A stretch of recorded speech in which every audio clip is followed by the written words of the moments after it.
we're very happy to have you here. This is one of many virtual lectures we've been offering this season in conjunction with our Women's History Project. We're very happy to say that our lectures will continue through the winter. The virtual lectures are working out really nicely for us, and there's no need for them to end once the exhibit ends in November, and we might change up the topic a little bit after Christmas.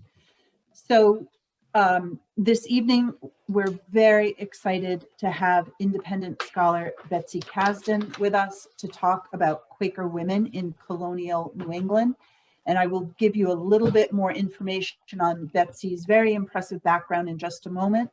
But I do want to say she has divided her talk into sections tonight. We'll be stopping after each of 3 sections to see if anyone has any questions for Betsy. If you sort of explore your screen, in many cases it's at the bottom of the screen, there is a chat feature. You can type your questions into the chat feature, and Jenna will relay those questions to Betsy at the appropriate times during the talk. And then at the end of the talk, as people start to leave us, Betsy is willing to take questions that don't necessarily have to pertain to the lecture, but may be related to the Quaker faith in general, and we'll field those slightly more distant questions at the very end of the talk for anyone who might be interested at that point. And of course, those of you who aren't, especially since you're at home, you can leave us at any time you like and rejoin. We will be monitoring the wait room and letting you in and out as need be. All right. So again, Betsy is an independent scholar. She is based in Providence, Rhode Island, and she has been working on New England Quaker history, especially the Quakers' involvement in slavery and the slave trade before their shift to abolitionism. She holds degrees from Oberlin College, Harvard Law School, and Andover Newton Theological School. And while there, her master's thesis was on 20th century New England Quakerism, and that won the Jonathan Edwards Prize in History. Betsy has practiced law in New Hampshire, or she did practice law in New Hampshire for about 25 years before she moved to Rhode Island in 2006. Since being in Rhode Island, she taught at Roger Williams University for quite a few years, writing, and she has presented papers on Quaker history at a number of academic conferences. In the near future, she has a chapter coming out in a new book on the Quakers in the 18th century. Betsy is an active member of the Providence Friends Meeting and has held a number of positions in Quaker organizations in New England, nationally and internationally. And I think I will just add, she is a good friend to the Historical Society and has come to our aid on Quaker topics on more than one occasion and visited us on numerous occasions. And we're delighted to have her here with us again this evening. So Betsy, take it away. Thank you, Marjorie, and thanks for inviting me. Thanks to Jenna for helping out on all of the tech stuff, which hopefully will run smoothly. And thank you all for spending your evening with us. And I'm especially pleased to have a couple of my, I saw at least 3 Quaker women friends joining us tonight. So I'm going to have the PowerPoint running for most of this. If you're not a Zoom expert, a reminder that once I've shared my screen for the PowerPoint, you have control by moving, there's a line between the slides and the pictures of people's faces, and you can control how much you see of slides and how much you see of people.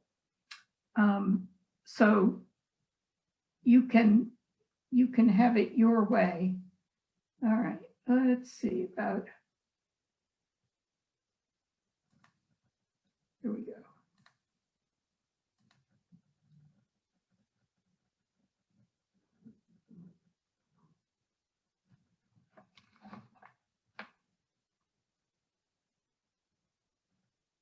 takes a minute for this to get used to itself.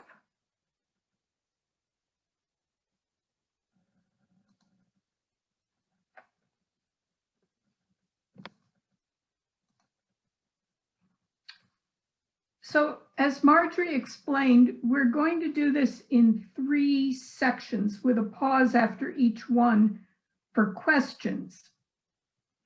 And Jenna will collect the questions. So first, I'd like to talk about women in public ministry. Second, the women's meetings for business and discipline. And third, marriage, household, and personal behavior, including particularly plain dress.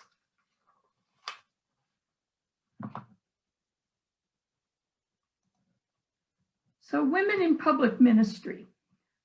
Quakers have long had a reputation for equality as a core value, and that's roughly true now. But in my reading, and my work has primarily been 18th century and then 20th century, but not so much 19th.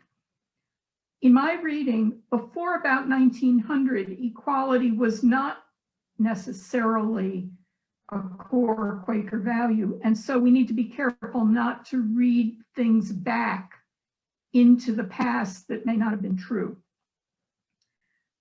The kernel of truth is that the early Quaker movement, unlike most of other Protestant churches, believed in full spiritual equality. Friends accepted that women and also low status and uneducated people could be called by God to preach the gospel, and if so called, should respond obediently just as educated men would. Many early Quaker women did preach publicly, with often a violent backlash. This picture is a very early picture from, I think, the Netherlands. Margaret Fell, who's often considered one of the founding mothers of Quakerism, wrote a tract in 1666 responding to the objections, proclaiming that when God created humans in his own image, male and female, quote, God hath put no such difference between the male and female as men would make. The practice of women in ministry was well known in New England. The first publishers of truth, as the Quaker missionaries were called, who visited New England in the 1650s, included servant girl Mary Fisher and matrons Anne Austin and Elizabeth Hooton. Even before that, many of those who would become Quaker were followers of Anne Hutchinson, banished from Boston for challenging the authority of the Puritan male clergy magistrates. Her disciple, in turn, Mary Dyer, converted to the Quaker movement on a trip to England in the early 1650s, and when she came back, repeatedly preached in Boston after being banished, an offense for which she was first banished and then hanged in 1660. This is in front of the State House in Boston after they apologized.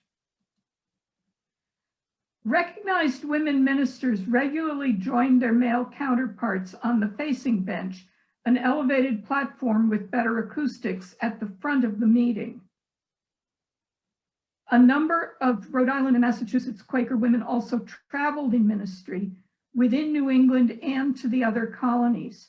Patience Brayton from Somerset was released to travel among friends in Britain in the 1780s, promoting the abolition of slavery, and in conjunction with several other visiting women ministers, successfully urged London Yearly Meeting to establish a women's yearly meeting, which they did not have until that time.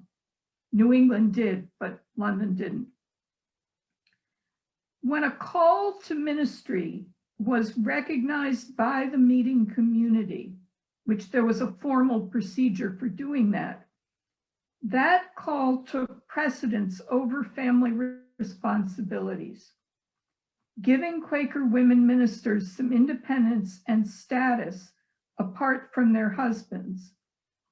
Patience Brayton talks, however, in her journal about the conflict she felt between those dual roles. And what isn't clear, there's a scholar named Sarah Crabtree who's done quite a bit of work on Patience Brayton, is whether the conflict in Brayton's journal was her real dilemma or whether it was part of a convention that women should feel those kinds of conflicts between fulfilling their call to ministry and leaving behind their husband and their children and all of those responsibilities. So that's very brief, but why don't I pause there and let's see if there are any questions so far. Jenna, do we have any? Not yet. So if you want to keep going, if we have to double back on the women in ministry, I'll let you know then. If you have not opened it up yet, I do recommend that you open the chat. And as soon as you think of a question, you can go ahead and enter it and I'll ask it at the appropriate time. Good.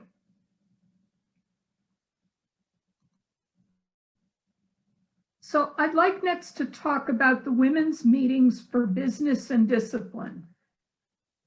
A little bit of background on Quaker governance structure. People often say we're democratic. We're not really democratic the way a town meeting is democratic. We don't vote, but it is participatory and the members share in the governance decisions. So there are meetings for business that take place monthly at the local level and take care of everything from care of the meeting house to marriages to membership and discipline to correspondence with neighboring meetings and with meetings sometimes quite far away. So this is a map of the meetings in New England in the colonial period. And you can see that Little Compton was a worship group that was part of Rhode Island Monthly Meeting, which was mostly Newport and dominated by Newport and Portsmouth. After the American Revolution, Little Compton got attached instead to Westport Meeting, shown here as a Coxet, which was its old name. The local monthly meeting reports periodically to the quarterly meeting that meets 4 times a year and is regional. And then they in turn report to New England Yearly Meeting, which meets once a year. For a long time, the yearly meetings then all reported to London Yearly Meeting, which was like the center, because it was the British Empire, so London was the center. Those exchanges of correspondence back and forth, along with the traveling ministers, helped keep the entire Quaker world kind of knit together and aware of what was going on, and a certain amount of uniformity of practice and procedure. Now we're in a whole new world. Now we are holding international Quaker gatherings on Zoom, which, you know, we're in a completely different world. But back then it was sailing ships carrying epistles back and forth. London Yearly Meeting is no longer in the center of the universe, although I think sometimes they think they are. There are a number of large consultative bodies covering various geographic arrangements, I've been quite active in one called Friends World Committee for Consultation that covers the entire globe. And that gets very interesting. And I've had the good fortune of visiting friends in a lot of different places. But the biggest grouping that has authority to kind of set the rules is the yearly meeting. So for us, it's New England. And now there are meetings way up into northern Maine and northern Vermont and so on. So one of the innovations that George Fox, generally considered the central founder, set up in about 1670 was he instructed local meetings to have both men's and women's business meetings. And the two bodies had somewhat separate responsibilities, although they cooperated on common matters and they consulted back and forth as needed. So the women's meeting considered membership for women, clearness of women who were asking to be married, and I'll talk more about marriage in the third section. And they also were responsible, for the most part, for any discipline involving women and girls. This allowed for frank discussion, for example, of how it happened that the baby was born too soon after the wedding, which did happen among Quakers as it did among other people. The women's meeting collected and administered their own funds, although often the women's funds seem to have been used primarily to pay someone, probably somebody who needed the money, to sweep the meeting house every week. And they sometimes were taking care of widows and other needy women. They rarely, if ever, discussed issues of theology or politics, such as slavery, military service, whether to pay taxes, or business-related things like the need to stay out of debt and to make a will. All of those seem to have been viewed as men's concerns. So until sometime around 1900, it varies a little bit from place to place, one of the important roles for the monthly meeting was discipline of members. Meetings had both the authority and the responsibility to keep a watchful eye on members and were necessary to exclude what were called disorderly walkers from membership. In our practice, disownment was not like the Amish shunning where you weren't allowed to talk to people. Many friends were ejected from membership but continued to attend worship and were probably regarded within the community as still being Quakers. So, it was not as bright a line as it sometimes looks on paper. When it was deemed appropriate, a minute condemning the friend's behavior or a written acknowledgement from the person themselves were read out loud following a public meeting to, quote unquote, clear truth.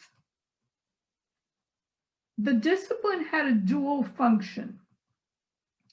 It was intended to safeguard the spiritual well-being of the member, but also to protect the reputation of truth and the reputation of friends. So if something was causing a scandal in the local community or reflected badly on the meeting, you were more likely to get in trouble.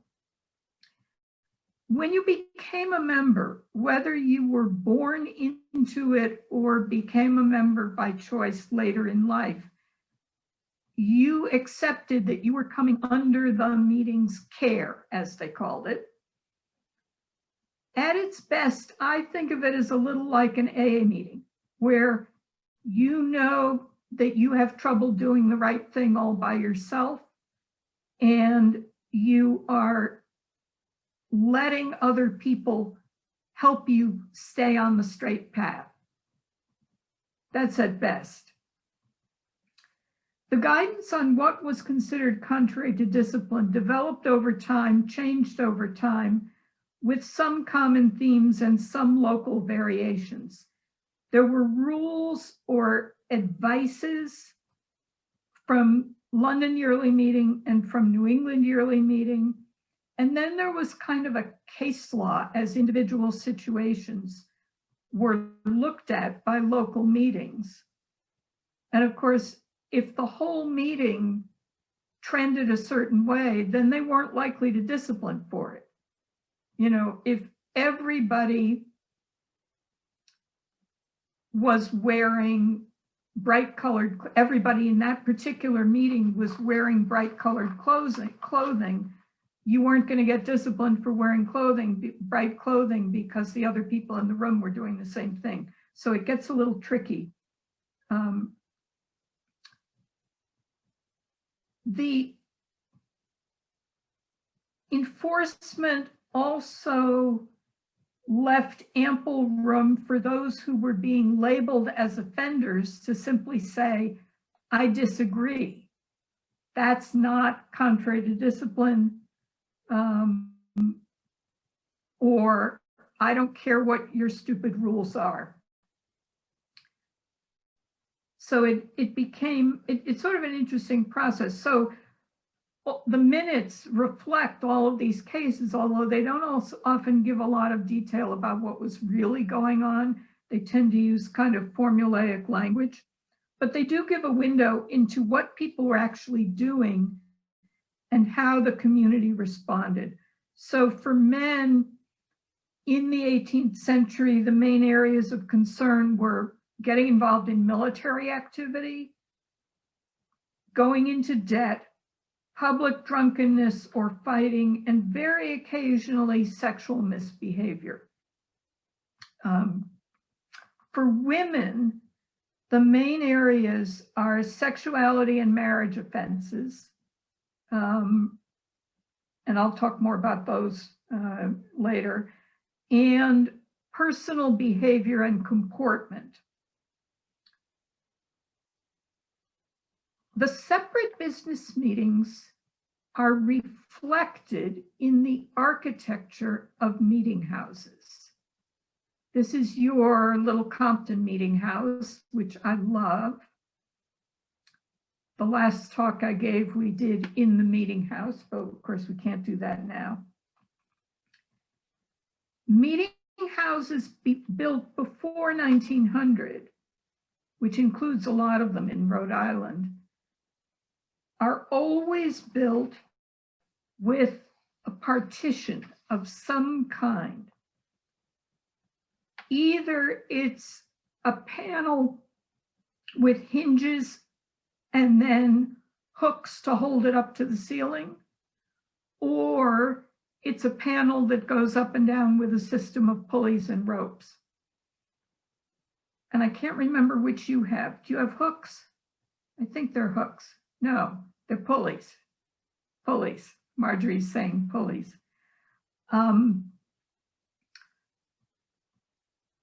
The Newport Meeting House, what we call the Great Meetinghouse, because it's where yearly meeting was built large enough to house New England Yearly Meeting, has both. It's interesting. The original part of this meeting house is the center part. It was originally a square building. The little piece that you can see where the roof is lower was added on first and is known as the women's meeting room. Between the women's meeting room and the main meeting room, there are panels with hooks, hinges and hooks. Between the main meeting room and the addition on the right-hand side, there are panels with pulleys that were put in later. So why the partition? During the meeting for worship, the entire room would be open. Everybody worshiped together, although they sat on different sides, separated. But for the monthly business meetings, the partition would be closed so the two groups could meet separately. We suspect that in Newport, the women's meeting room was also used for worship during the winter months because that's the only one with the fireplace. So it would make sense, particularly if you had fewer people there. So let me illustrate the disciplinary process with one case that I've looked at because of its connection to slavery, and that's Abigail Allen of Dartmouth. And this is around 1711 to 1716. A complaint was brought against her, charging her with consenting to and encouraging the whipping of a slave, the severity of which was, the meeting said, not only unchristian, but unhuman. So when they got a complaint, as they always did, the women's meeting appointed 3 people to meet with her, perhaps to clarify the facts and definitely to see if she would apologize. In this particular case, in an unusual move, the men appointed 2 men to join them to assist them in the inquiry. And I suspect that's because it involved slaveholding, which was generally a men's issue.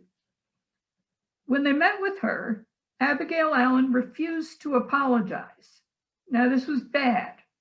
The meeting labeled it as hardness of heart, showing, quote, want of keeping in true subjection to that principle she made profession of, to wit, the spirit of truth in her own heart. In other words, if you acknowledged that the thing had happened and you were contrite and you were willing to apologize, then all was forgiven and you could move on. But if for whatever reason you either contested the charge, or you didn't feel it was wrong, or you just didn't feel like apologizing, then you were in worse trouble. So after many months of back and forth on this, the meeting disowned her. And they added a prayer that Almighty God would open her understanding to give her to see her outgoings so that she may find a place of true repentance. And the condemnation was read out loud after a public worship service. The next winter, she asked to be reinstated, but the meeting refused, finding her still not sufficiently remorseful. A few years later, she tried again, writing that she was much troubled and do acknowledge that I was off my watch at that time. And if I had kept to the spirit of truth, I had not encouraged or consented to the beating. And this time the meeting accepted her back into membership. So not all the cases were that complicated, and not all of them went on for 5 or 6 or 7 years. But this was the kind of process that the meeting went through, and went through often enough. There were almost always some kind of discipline going against somebody for something. So it was an important part of the community's experience. The existence of the women's meetings had a couple of important side effects. First, Quaker families considered it important for girls as well as boys to learn to read, write, and keep accounts. And when Quaker schools were established, particularly in the 1800s, they served both boys and girls. There was a Friends boarding school in Providence, now Moses Brown School, which was co-ed until 1924, and then became co-ed again in the 1980s. It's also been significant in Quaker work around in other parts of the world. There are Quaker schools for girls in Kenya, and there's a quite fine, large school in Ramallah on the West Bank, Palestine, that was founded by a Quaker woman from Maine, back in the 19th century, and has been a very important place for the education of Palestinian girls and young women. The second thing women gained was skill in running meetings, keeping records, and managing money and keeping accounts. And those skills clearly carried over to other areas of life. Especially in the 19th and 20th centuries, Quaker women took leadership roles in civic organizations and those advocating for social change. This is Elizabeth Buffum Chase, originally from Smithfield, lived in Providence. She was active in the anti-slavery movement and in a number of other social reforms well into the late 19th century. On the right is the statue of her in the Rhode Island State House. She's the first woman to be honored with a monument in the Rhode Island State House. And Lucretia Mott, who grew up on Nantucket, she's Lucretia Coffinmott, but lived most of her adult life in the Philadelphia area. She was clerk of the women's yearly meeting in the Philadelphia area. Because of her experience and skill being a presiding clerk over Quaker meetings, she presided over the very famous 1848 Seneca Falls Women's Rights Convention. And a number of other Quaker women were also very involved in the suffrage movement, including Alice Paul, one of the most famous. So that's a lot. Are there questions so far? Yes, we have questions now. Good. Going back to the first section, how did women or men prepare for Quaker ministry?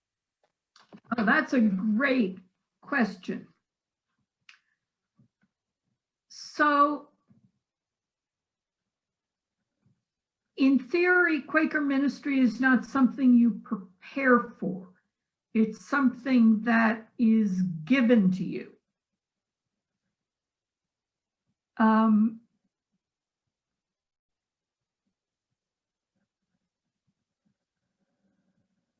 But once you were called to ministry, there are a lot of stories of people who didn't want to speak in meeting for the first time because they knew that once they did, people were going to go, oh, you have a call to ministry, and then there were obligations. All friends were supposed to be reading their Bible regularly, participating in public worship, and also participating in daily devotional worship within families or on their own. And in many places and times, midweek worship as well as Sunday worship. So your preparation was living and being familiar with the Bible and being open to God's call, to receiving a message and being willing to stand up and deliver it, whether it was an exhortation or whether it was vocal prayer or whatever it was. And that's still kind of true. There's no formal training. Now there are formal, there are people who go through formal theological training. But for, in the, what I think of as the classical period, the 18th century up to the middle of the 19th century, there was no formal education. Fox said, you don't need a degree from Oxford or Cambridge to be called to preach the gospel. You don't even need to be literate. Often literacy came later. So I hope that answers. Can you share a little bit more about Sarah Crabtree and her work on Patience Brayton? I went to try to find the article where she talks about Patience, but it's in a book that's about $115. Yeah. I don't want to try and say much, and it's been, I don't have it at my fingertips. I don't own the book either, but I have read it. Libraries are good for this sort of thing. But she explores the way in which the call to ministry interacted with women's household responsibilities. And there are a number of other books on women in ministry. Have them at my fingertips. And women varied quite a lot in how much it was a conflict for them. Did they have young children at home, or were they widowed or single? And it kind of depended on their life circumstances. We think of Boston as the hub, but Boston wasn't the monthly meeting, it was Salem. Why was that? Because Boston was the bastion of the Puritans, and they did their very best to keep Quakers out. So, let's see. There we go. When Quakerism arrived in New England, Rhode Island was the most hospitable place because Roger Williams had set it up with a certain amount of religious freedom. Boston was really difficult because the Puritans didn't want people there.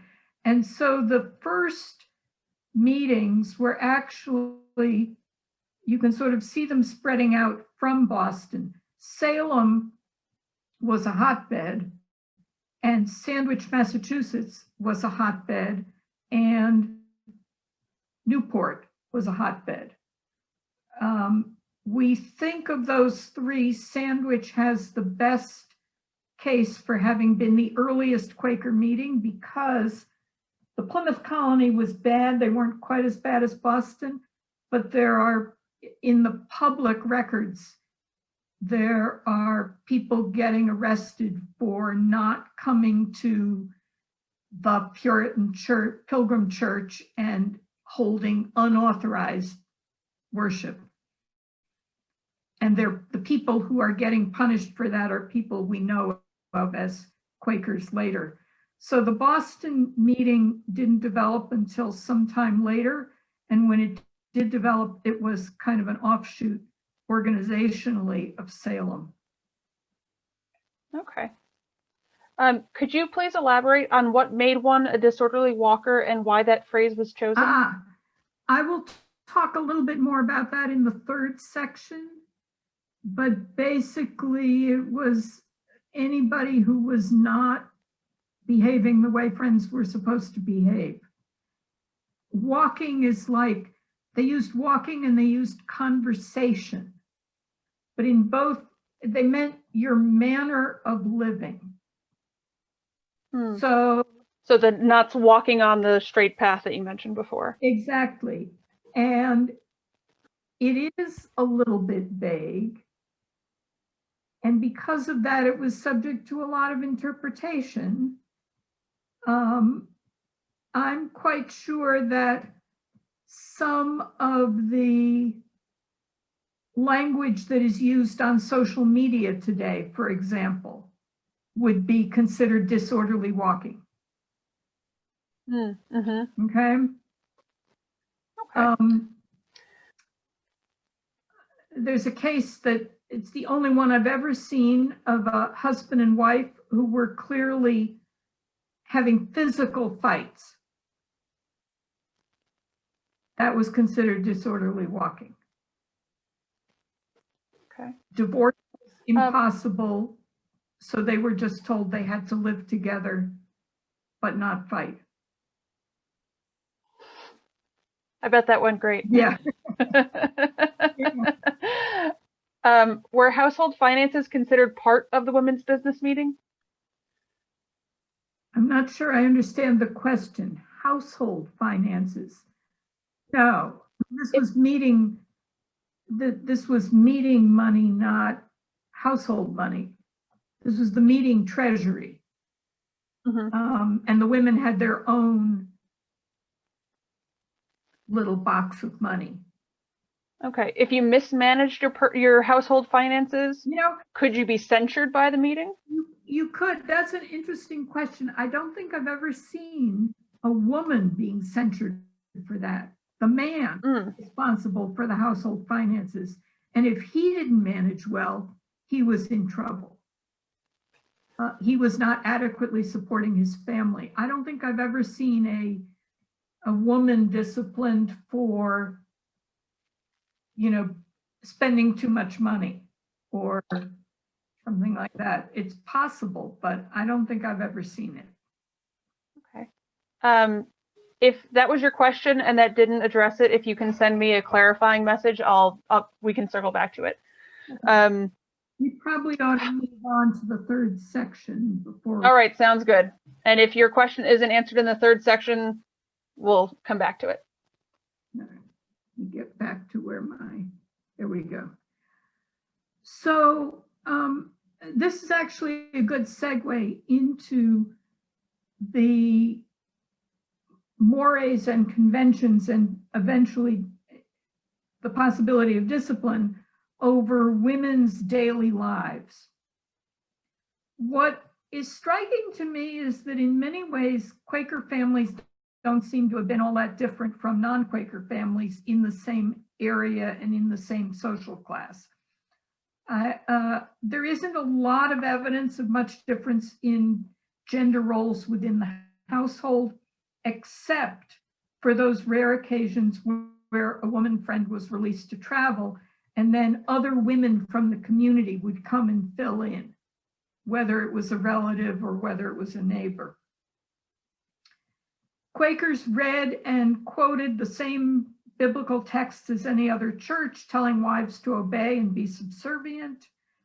And as far as I can see, filled pretty much the same roles within their household as their neighbors. Men, fathers, not mothers, were at this time legally considered in charge of their children, both their physical well-being and their spiritual development.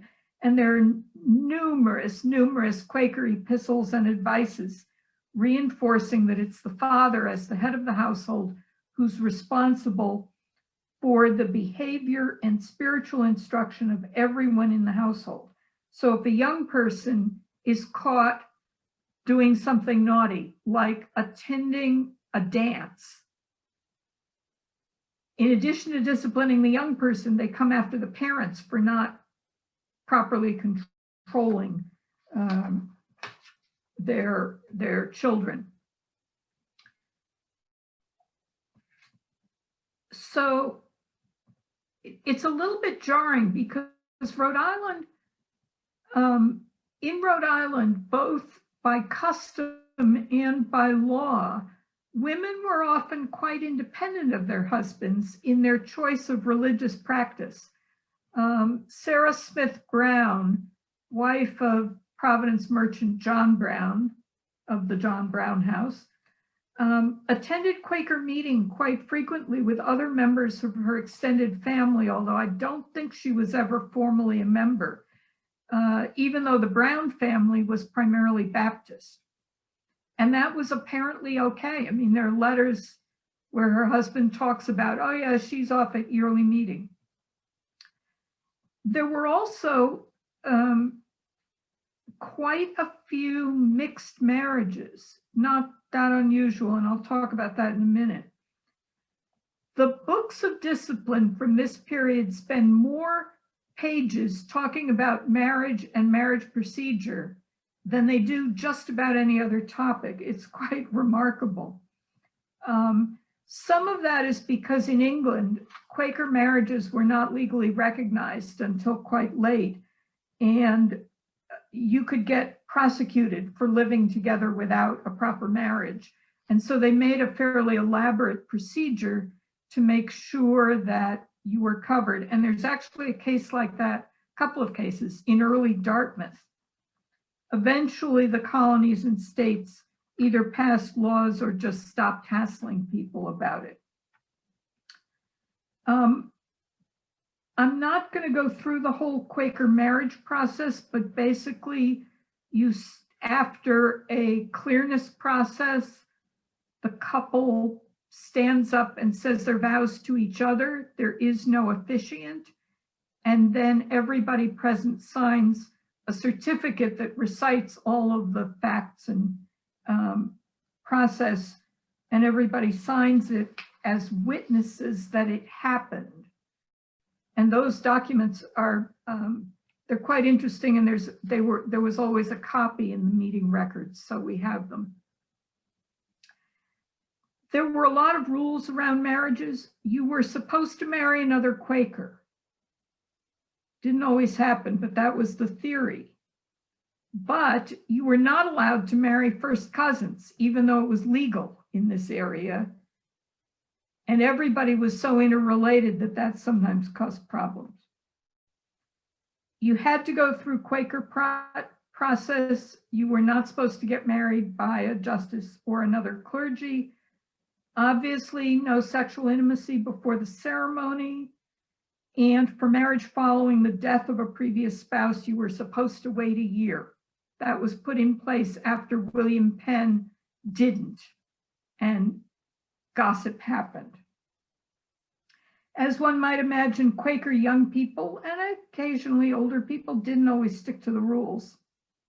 I began to wonder when I kept seeing these marriage by a priest or justice, why would you do that? And my impression was they were either first cousins or there was already a baby on the way. If there was a baby on the way, you had violated the sexual intimacy rules and the meeting would not do the wedding. But the justice of the peace down the road probably figured it was a really good reason to get married, preferably now. So you see those, and then they come in and they make an apology and say that they realized that they were wrong, and then pretty much all was forgiven. If you didn't say you were sorry, then you were disowned, as I indicated. Some of you may know the story of Hannah Robinson, daughter of the Narragansett planter family, who eloped with the French dancing master. This was not good. The women's meeting, as they did, sent two women to meet with her. And she basically told them, and I'm paraphrasing here, look, I never asked to be part of this meeting, and I never agreed to abide by your rules, and you can do whatever you want, and I don't care.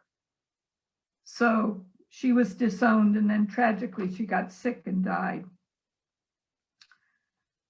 For Quaker women, the other major area of concern was what one might broadly call consumer choice, especially around household furnishings and clothing, hair, jewelry, and so on.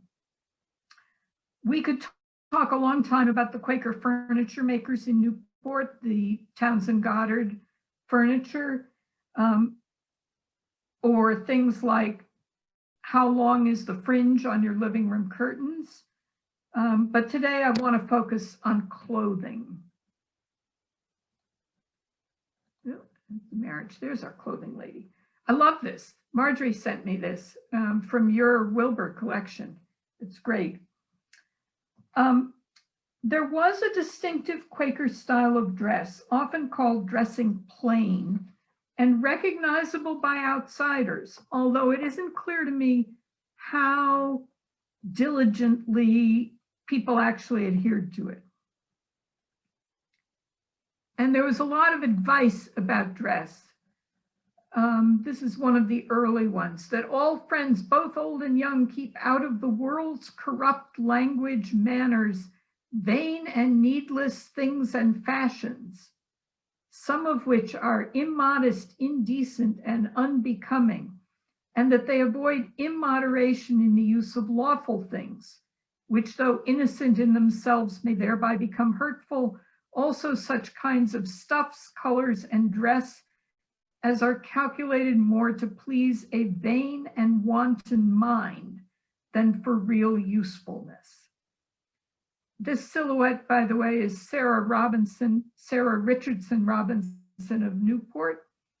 Her father was yearly meeting clerk and a merchant, and her husband was also a prominent merchant. So the standards, at least in theory, were based both on utility and usefulness and on spiritual focus. So you avoid frills both because they distract from the pursuit of truth and because they absorb time, energy, and money unnecessarily. There is a famous phrase, I think it started as a furniture order, but applied to clothing as well, of the best sort, but plain. So mahogany furniture is fine, but fewer carvings and, doodads. Silk dresses are fine, but they can't be too bright a color. So black, quite common. And this is the maternity dress from your exhibit, quite wonderful. Brown, in this area, brown seems to have been quite common, and even some of the lighter browns, like a butternut kind of brown I've seen. The standards for what was considered plain varied from place to place and by social class and over time. One scholar said that plain mostly means a no-frills version of what was fashionable 30 years ago. In other words, it's the 50-year-old women telling the 20-year-olds to wear what I wore when I was your age. And as you can expect, the young people didn't necessarily agree and sometimes rebelled. These are two kids' books that deal with Quaker dress. Rachel and Obadiah live on Nantucket. There's a whole series of Obadiah books. And The Hannah is set in Philadelphia before the Civil War. Hannah hates her Quaker clothes. She wants the same kind of flowers in her bonnet and lace on her petticoats as her best friend has. And then she encounters an enslaved woman who's run away and needs help. And she says, I recognized that I could trust you because of your Quaker bonnet. And then Hannah feels better about the bonnet. So sometimes you wonder, whether all these detailed rules were actually helpful or detracting from people's spiritual development. I worked for the Quaker meeting in New York City a long time ago, right out of college. And there was a woman in the office who was in her early 90s. And she told this story that when she was sent away to Quaker boarding school, she almost got sent home because her mother had made her a new wool dress and it was slightly too bright a color of blue. And the family begged and pleaded that they could not afford a second dress. And please would they let her stay, but they promised that the next year it would be darker navy. And you're going, what does it matter? So there's always been kind of a rebellion. And let me end with this. Margaret Fell, the same person who wrote about women speaking, wrote an epistle in 1700 complaining that we are coming now, this is a quote, we are coming now into that which Christ cried woe against, minding altogether outward things, neglecting the inward work of Almighty God in our hearts. Christ Jesus saith that we must take no thought to what we shall eat or what we shall drink or what we shall put on. Bids us consider the lilies, how they grow in more royalty than Solomon. But contrary to this, we must look at no colors, nor make anything that is changeable colors as the hills are, nor sell them or wear them, but we must be all in one dress and one color. This is a silly, poor gospel. It is more fit for us to be covered with God's eternal truth and clothed with his eternal light, which leads us and guides us into righteousness, and to live righteously and justly and wholly in this present evil world. This is the clothing that God puts upon us and likes and will bless. So I will say that after the middle of the 19th century, in some places 1900 in others, the dress codes largely fell away. Margaret Fell won. She loved red, by the way. She always wore a red cloak. So I consider myself a Margaret Fell Quaker. The dress codes have gone. Friends still talk about simplicity, and you'll find most of us tend towards really comfortable shoes, clothing that is well made and will last a long time, classic styles so you don't have to replace them. Some friends also screen now based on ecological concerns or sweatshop conditions under which things were made.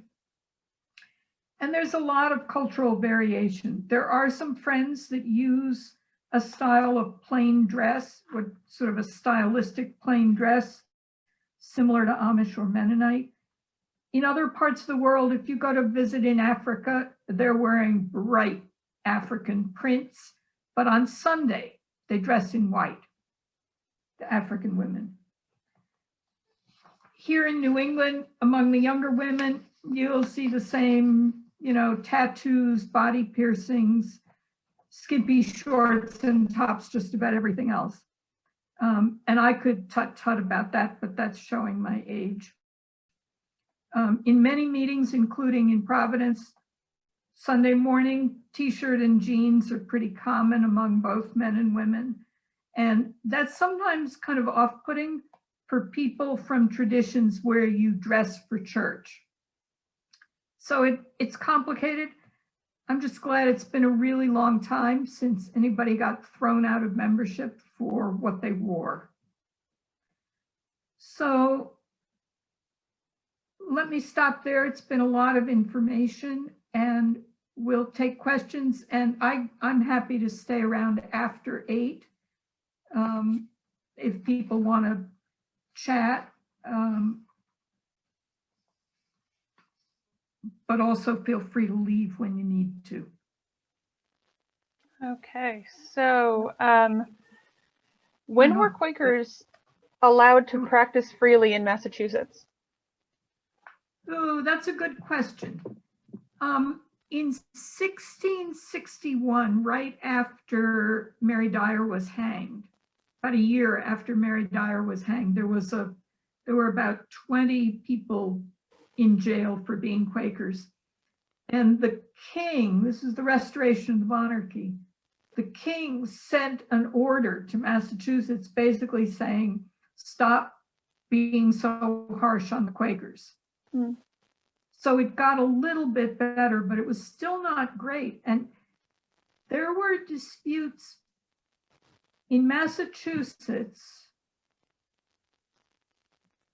You no longer got persecuted for not attending official church, but you had to pay taxes to support the church.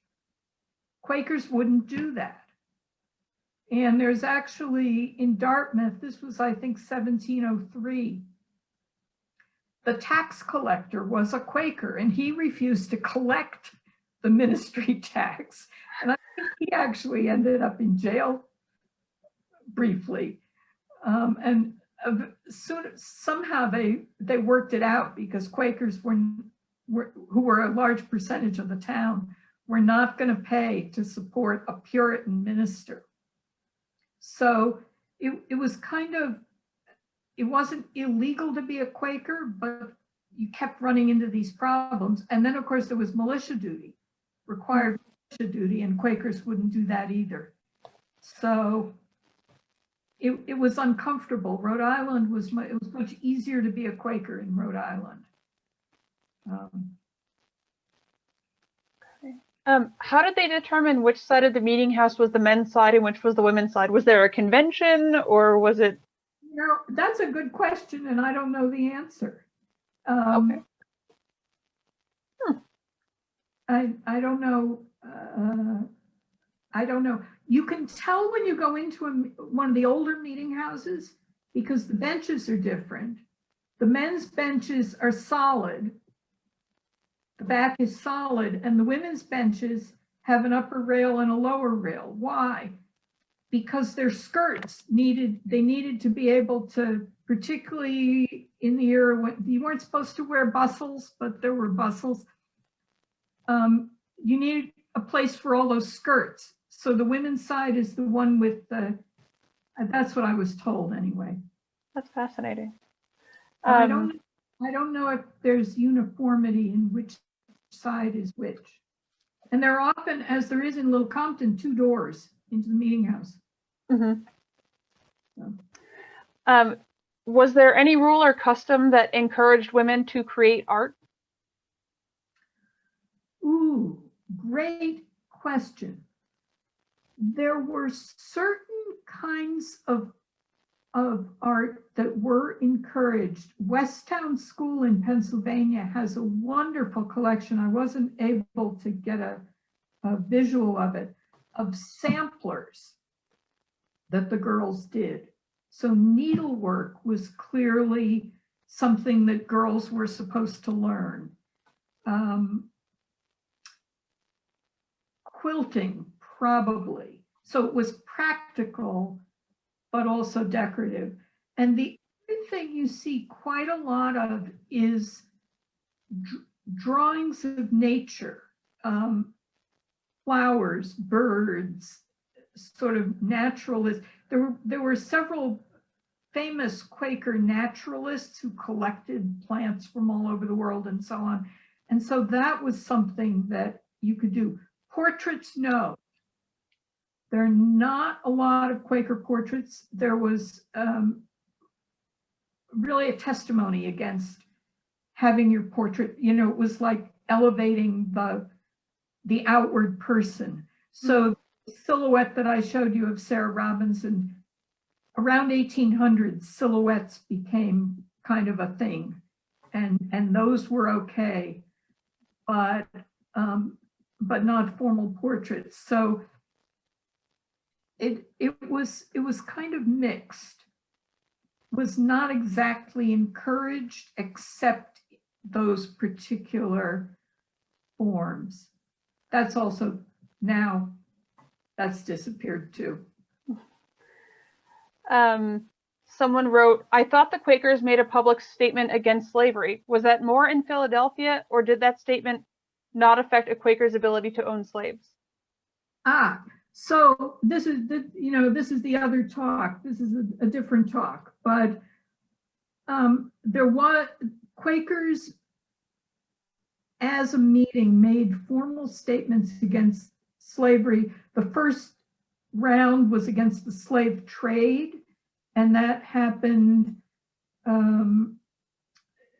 between 1758 and 1760, 61. In New England, it was 1760. So after that, slave trading was contrary to discipline, and slave owning became contrary to discipline about 10 years later. It was yearly meeting by yearly meeting, but London was putting a lot of pressure on to make the change. But then, remember, the discipline happens at the local meeting level. So Newport is full of merchants up to their eyeballs in slavery and the slave trade. Newport really didn't finish the process of disowning slave owners until after the Revolution. Dartmouth and Smithfield, it was 1772, 73. So, I mean, making the statement is the first step. But then going through and saying to Abraham Redwood, so are you going to give up your slaves and the plantation in Antigua, or are we going to throw you out? You know, that's a longer conversation. Definitely. When did Nantucket become a Quaker center? Oh, great question. Nantucket became Quaker around 1700, 1701. Dina might be able to help me. Do you remember? Somewhere around in there. There was a woman named Mary Coffin Starbuck, and they, some Quaker ministers went there and they convinced her to become a Quaker, and she was such a sort of heavy-duty leader in the community that other people followed. So then on, it was definitely one of the Quaker strongholds. What were the consequences for not serving in the military? Again, it depended where you were, and it depended on the era. Mostly, it wasn't just serving in the military, it was also training with the militia. There was a training requirement. Normally, you got fined. And during the Revolution in particular, people got fined. They would come and take a cow or take a bushel of wheat, and the meeting kept records of who had had which things taken for failing. It was kind of a badge of honor. And the meeting would reimburse you if you needed reimbursement. And some, like in Rhode Island, the list of, and I think this is the 1774 military census, they actually marked the Quakers. If you were kind of certified as a member of the Quaker meeting, they wouldn't call you up. Oh, fascinating. So, but not in Massachusetts. In Massachusetts, there was no exemption. Do you have a suggestion where one could read more about the story of Hannah Robertson being disowned for eloping? Ooh, I'm trying to remember. I think Caroline Hazard talks about it in her book on the Narragansett Friends in the 18th century. But it's pretty well known. I mean, Hannah Robinson's Tower on Tower Hill, it's pretty well known locally, but I think that's probably the best account. I don't know if Christian McBurney has written about it in his work on the Narragansett planters. Her father was one of the biggest slave owners in Rhode Island. Do you have any insight as to why Paul Cuffey is buried in a separate part of the meeting grounds in Westport than the other Quakers? Oh, good question. Dina, you want to talk about that? Hold on, Dina, I'll unmute you.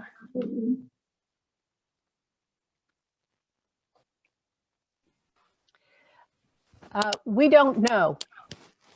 But what people don't know when they come and go behind and take a look, there are upright stones to the right, and then there is grass, but they are all graves. They are just unmarked graves. But that doesn't, it clearly is that against the wall on the north side, Alice and Paul were buried. Quite elaborate grave, but definitely we've been trying to find out. I know in the Historical Society has been looking into it. Nobody seems to have come up with anything that's definite. Interesting. It's a mystery. All right. Well, that brings an end to the questions that people have sent me. Okay. And we're good on time. Thank you all for sticking around a few extra minutes. And as I said, I'm willing to stay around. Marjorie, do you have any final words you'd like to give? And then we release people to leave as they will. Certainly, Betsy, we want to thank you for talking with us tonight and sharing, obviously years and years of research with us. It's I have used the Quaker records and it's very challenging. And so I just get the sense that you know them like the back of your hand, and it's marvelous listening to you talk about them. So thank you very much for sharing your wisdom with us this evening. Well, you're very welcome. And thanks again to all of you for spending your evening thinking about all of this, or listening and learning. Great. And as people leave, I think, Jenna, we still have quite a few people, but why don't we go out on a limb and we can unmute people, and we'll see if that's manageable or not manageable. If people have questions, they just want to kind of shout out. Carl Acebes may have a question, or yeah. And if you have a question, I've also made it so that you can unmute yourself. So obviously rules of decorum, but go ahead, Carl. Can you hear me? Yes. Yes. I was waving good night to everyone. Oh. Good night. It was a wonderful evening. Thank you again, Marjorie. Yeah, thank you. Good. Thank you, Carl. Good night. Good night. And Carol. So I'm curious with the Paul Cuffey graves. You don't think the obvious answer is just they put them in a different place because they were Black?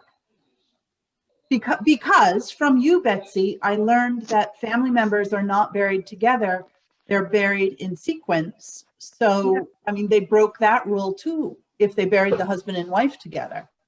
There are a couple of questions, and I haven't spent a lot of time thinking about Paul Cuffey's grave. I've thought a lot about Paul Cuffey and actually more about his father, who was enslaved to the Slocum family, Quaker Slocum family. So he's part of my thinking about Quakers as people who own slaves.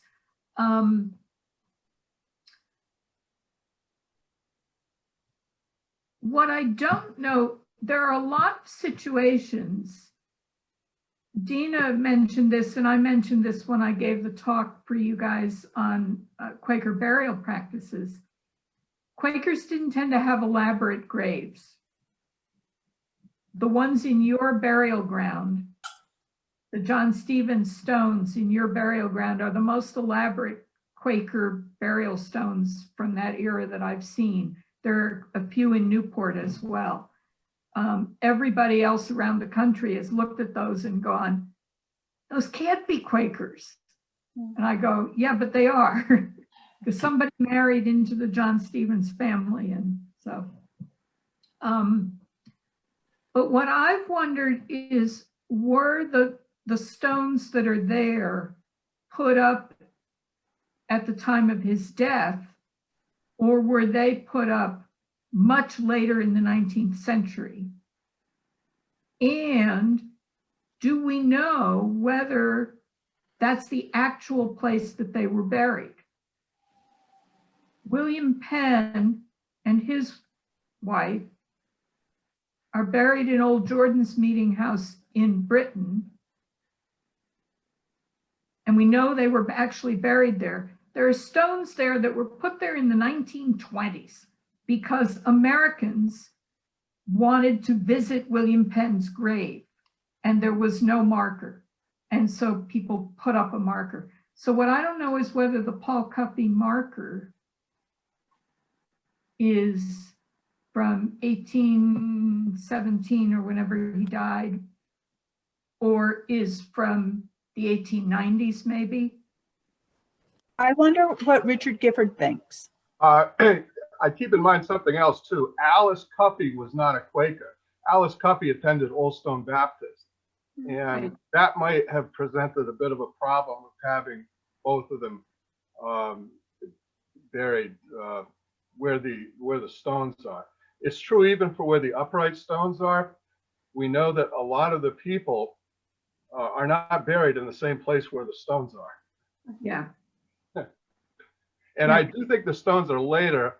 I don't think the Cuffey stones are quite as late as the 1890s, but maybe mid-century or something like that. He Yeah. also, very close to the Cuffey stones, is his grandson, Joseph Nicholson, related to the Nicholsons who lived in Little Compton, but who Interesting. was not a Quaker either, but he's buried there as well. Yeah. And I mean, that is another issue. So yeah, the racial thing is there, but I think Richard's comment about non-Quaker family members, people who wanted to be buried by family, and some of the family members were non-Quakers. I think we just don't know.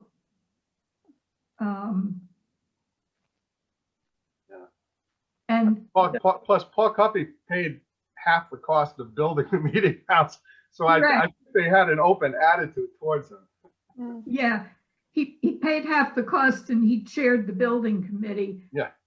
That's when he formally became a member, although there are letters between Paul Cuffey and his brother John much earlier, you know, when they were fairly young men, in which they use the plain Quaker language, the thee and thy. So as far as I'm concerned, they were raised Quaker and were Quaker in all but name, which was pretty common then, but he formally joined in, it's quite late, I think it's 1808. Yeah, the John Cuppy family is another example. John was certainly a Quaker in outlook.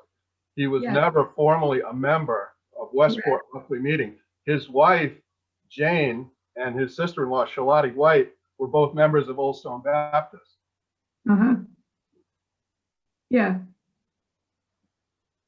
And, you know, one of the things because people have asked me about this, Paul Cuffey is one of very few people of color who joined the meeting. And I've thought a lot about that. And there's always this, you know, were they told they couldn't, or did they choose not to? But the marriage regulation is part of the issue. If you joined the meeting,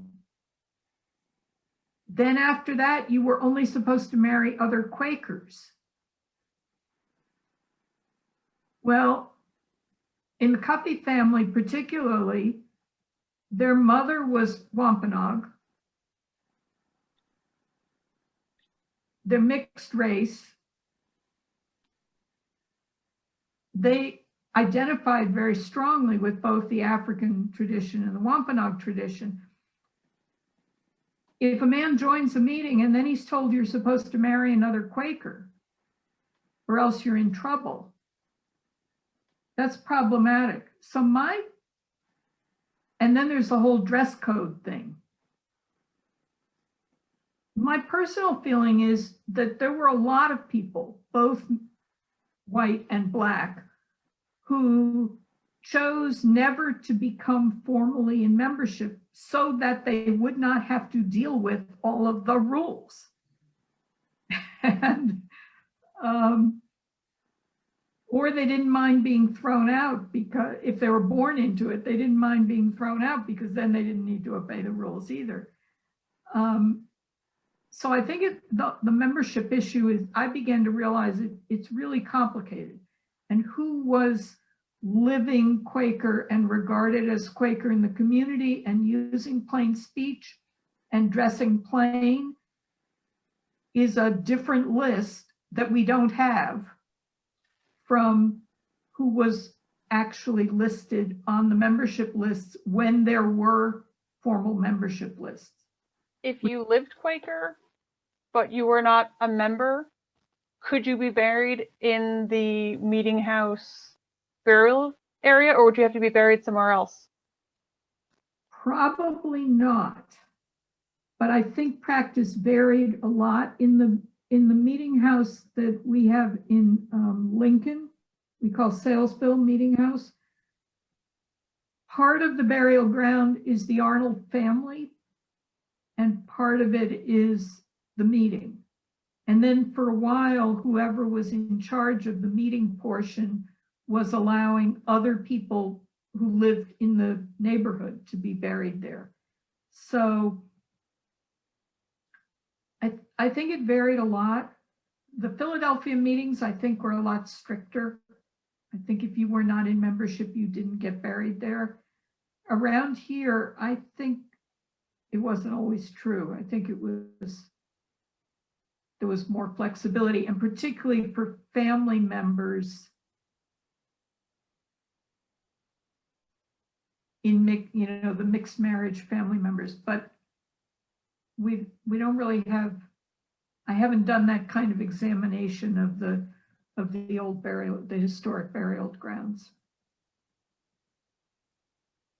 We do know, we don't know who all was buried in all of those places because there are no, for the first close to 150 years, there were no stones, or there were only little field stones and they've been covered up.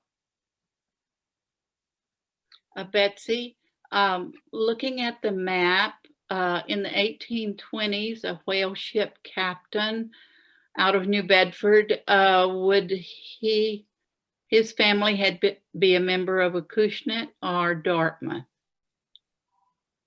in the 1820s? In the 1820s, there was a meeting in New Bedford. Oh, there was in New Bedford. Okay, so the map is earlier. Yeah. The map is earlier. The New Bedford Meetinghouse is a wonderful meeting house that I think was built, I want to say in 1830s. Mm-hmm. It's right across the street from Abolition Park. Right. Yeah. New Abolition Park, and it's a lovely, lovely building. It's not open to the public a lot, but it's a really nice 19th century meeting house, more modern than the Little Compton one. Okay, thank you. Curved woodwork, and it's really a lovely, large, very large meeting house. And I don't remember, I'd have to look up the date that New Bedford was set off. I'll check it out. Thank you.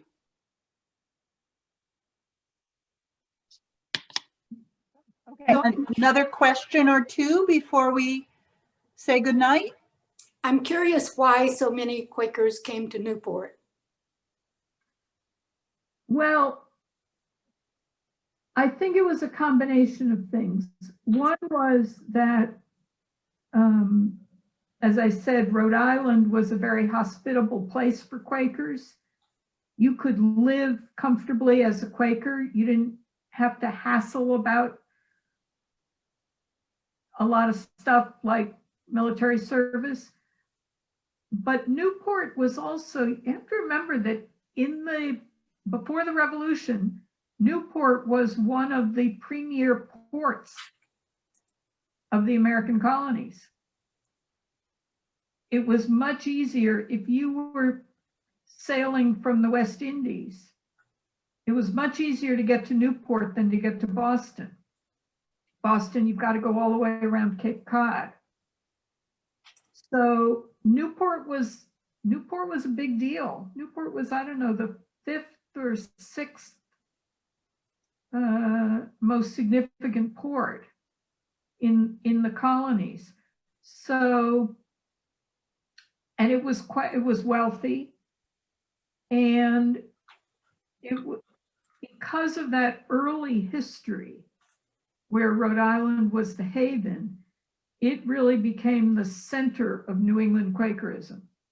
That's not true anymore, but in the 18th century, Newport was the center. Yearly meeting was held there from 1661 to, I think, well, there was a split in the 19th century, but the group that met in Newport, I think, met there till 1909, something like that, in the Great Meetinghouse. So it was really, it was the power hub. And I'm also curious about how large a percentage of the colonial settlers, what was the makeup of the Quakers? Were they a small percentage, or were they, how did they? So it's a really good question. The best estimates I've seen, and again, this is for before the Revolution, is that something like half of Rhode Island was Quaker. Wow. And if you look at the who served as governors and in the assembly, you can see that it gets less as the 18th century goes on. And frankly, when they put in the slavery rules, a lot of people left. Joined the Congregational Church in Newport was anti-slavery, but some of the Baptist churches and certainly Trinity Anglican didn't have any problem at all with slaveholding. So when you start clamping down on the rules, an increase in people leave. And in the 1780s, there was a big push to clamp down more on enforcing the rules. And some people started, change their way of living, and a lot of people allowed their membership to be terminated rather than give up, and back when I was married, going contra dancing was what we did on Saturday night. If there had been disownment for dancing to fiddle music, we would have both given up our membership rather than give up. My husband certainly would have. In So Little Compton, the population of Quakers was a much smaller percentage. It's important to remember that we were Massachusetts Bay Colony until 1747. So although we were far enough away from Boston, our Quakers were not persecuted. Boston did make us take censuses of the Quakers in town 2 times, and both dates were around 1700. And in one of them, there were only 6 Quaker families. So 6 Quaker families probably equated to 60 or 70 people because of the large family size. And maybe we were more like, 500 or 600 English people at that time. My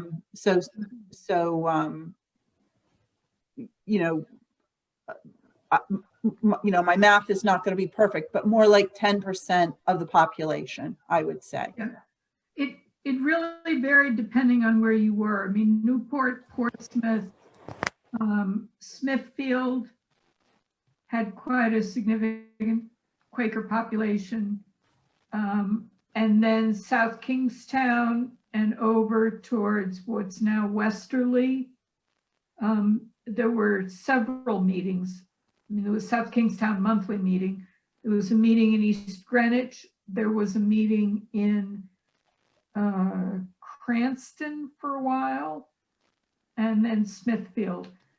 So there were sort of enclaves where there were a lot of Quakers, but then there were places where there were very few.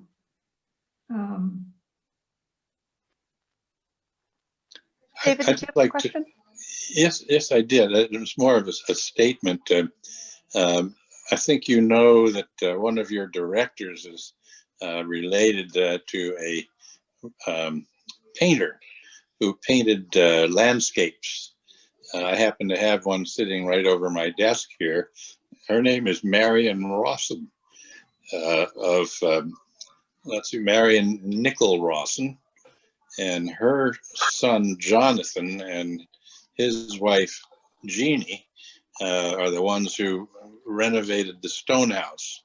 And I wondered, Marjorie, if you have any of the art that Marion Nickel Rawson, M.N. Rawson, created. There's many, many landscapes of Secana. David, I did not know that she painted. Well, let me show you one of my favorite paintings. It's what do you call it? A watercolor, and I think you recognize. Yeah, see, that's terrific. I had them reproduced. Chris Rawson's sister Joanne has the original, and she loaned it to me so I could get it professionally reproduced. I made copies for a number of relatives, but there are many others that she did. And when you next see Chris, do ask him if they might consider donating some of her art to the Historical Society. Well, we'll do that. And the beauty of technology is that although we love originals, we can be quite content with digital copies, and that way families don't have to give away their treasures. And that one I recognize. You do. And that was and we thank you for the original on that one. Well, my brother was also instrumental in bringing that about, and that used to be from the front of our house, Harbor Edge, which is right next to the house where John, what's his name? Marsh, Reginald. Dana Reginald, Marsh, yep. There where they painted that wonderful painting on the fireplace surround and up above of that pier, which disappeared in 1938, maybe a month after that painting was painted. And you have that on the cover of the Secana Perspectives little booklet. I'm sure you remember that one. Well, I do. And so thank you for the tip on Marion. I appreciate that. Okay. All right. Well, I think we are out of questions. Thank you all so much. Thank you again, Betsy, for staying so late and answering so many random questions. We appreciate it. No, that's great. It's so fun to have people, who know something about the area and therefore have really good and interesting questions, and who can fill in some of the things that I don't know. So that's great. And thanks to Jenna for the tech work to make all of this possible when we can't be together in person. But, I think we're going to have to keep doing talks by Zoom, because it enables people to join in from different places. Mm-hmm.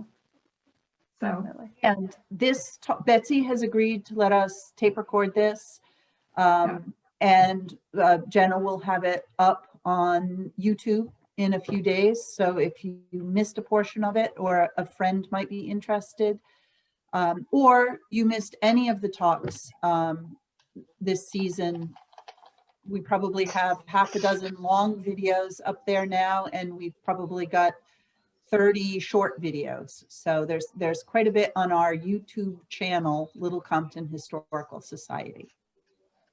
All right. Thank you, Betsy. Good night to you.